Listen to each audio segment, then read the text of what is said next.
I called my agent and said, let's see if you can get me a spot on the gathering. So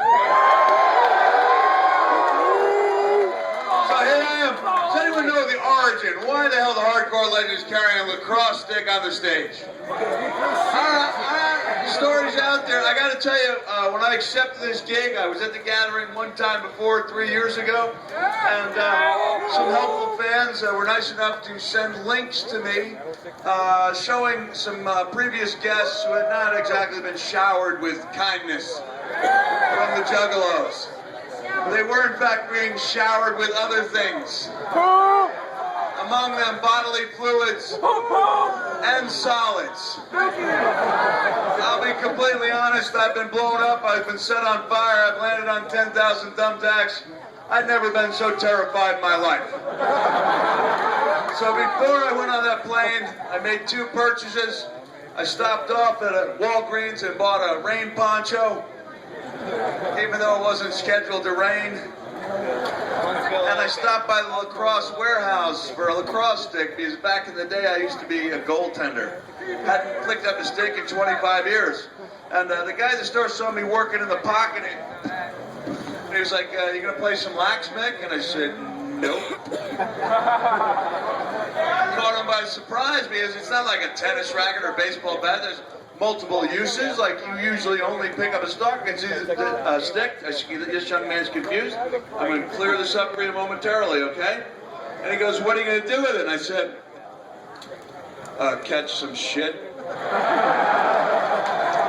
And he said, oh, what kind of shit? And I said, human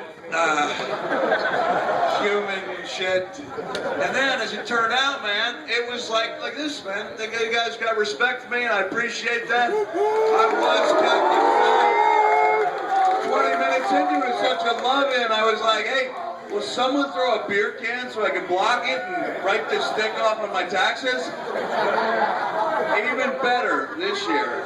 It'd be great if no one throws anything, because as you can see, the tag is still on this bad boy.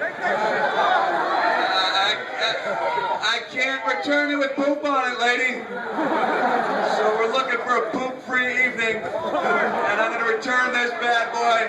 Matter of fact, I'm going to show it, I'm going to lay it down. I don't think I'm going to need this here. But I got to tell you, listen, I know there's going to be a lot of yelling, hollering. It's okay if you yell stuff out, it's all right.